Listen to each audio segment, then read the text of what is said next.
Dovete entrare in una riunione di Google Meet, ma vi siete accorti che sull'anteprima dietro di voi c'è il caos più totale, dovete nasconderlo? Quello che ci vorrebbe è riuscire a sostituire il nostro sfondo, vero? Io sono Luca di Betting Bit e vediamo insieme come possiamo fare.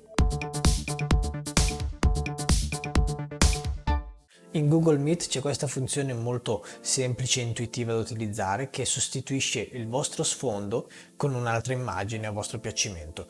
Innanzitutto non c'è bisogno che siamo già dentro la riunione, ma già quando entrate su Google Meet potrete vedere effettivamente un'anteprima della vostra webcam. E la sostituzione dello sfondo potete attivarla in due posti. La prima è qua in basso a destra, che se lascio il cursore un po' sopra vedrete che c'è scritto cambia sfondo, altrimenti con i tre puntini in alto a destra anche qui c'è cambia sfondo, la prima opzione. Ovviamente c'è già qui a portata di clic, quindi non c'è bisogno di andare a cliccare quei tre puntini. E una volta che selezioniamo questo in basso a destra vedrete che qui sotto ci sono vari sfondi già utilizzabili e ci basterà selezionare quello di nostro piacimento. Ma non ci si limita soltanto a questi sfondi, perché si possono utilizzare anche degli sfondi personali. Basterà selezionare la casella con il più, aprirà l'esplora risorse di Windows 10 e ci basterà selezionare la posizione dove abbiamo scaricato l'immagine, dove le abbiamo salvate, la selezioniamo, facciamo apri e vedrete che l'avrà caricata. L'immagine che avrete caricato si aggiungerà a quelle che avete già di default sotto. L'unica cosa che cambia è che in qualsiasi momento potrete cestinarla, potrete rimuoverla ed eliminarla. Per eliminarla però non potrete farlo mentre in utilizzo, come vedete anche cliccando non posso, infatti esce anche il messaggio, non puoi rimuovere questo sfondo mentre in uso, dovrete cambiare e poi selezionarla per poterla cancellare. Andiamo a rimetterla, ecco qua, come vedete non è perfetto il suo funzionamento, se vedete le cuffie sono un po' mangiate via, però comunque fa il suo dovere.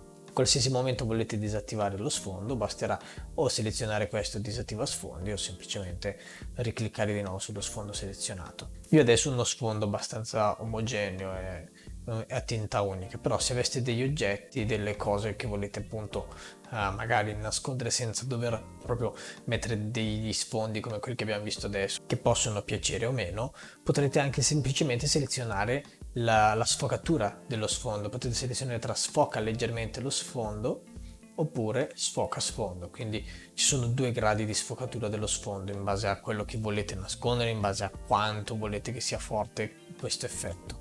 Una volta che avete impostato tutto quello che volete, poi vi basterà partecipare e una volta che siete dentro, anche mentre siete dentro, potrete fare le modifiche. Vi basterà andare in basso a destra dove trovate questi tre pallini, altre opzioni, cliccate e tra le varie opzioni la quarta da sopra è cambia sfondo. Selezionate questa opzione e vedrete che avete lo stesso pannello che abbiamo visto poco fa, quindi stessa identica cosa la potete fare anche una volta già dentro la riunione, già che state partecipando. È una funzione che potete utilizzare in qualsiasi momento, in qualsiasi modo, sia prima che durante la riunione, insomma. Purtroppo non ci sono delle funzioni molto avanzate per la modifica dello sfondo, per cui potete semplicemente selezionare quello che volete, caricare degli sfondi personali o semplicemente sfocare il vostro sfondo in due gradazioni diverse. Oltre a questo non potete regolare particolarmente nulla, va bene appunto se volete nascondere qualcosa al volo.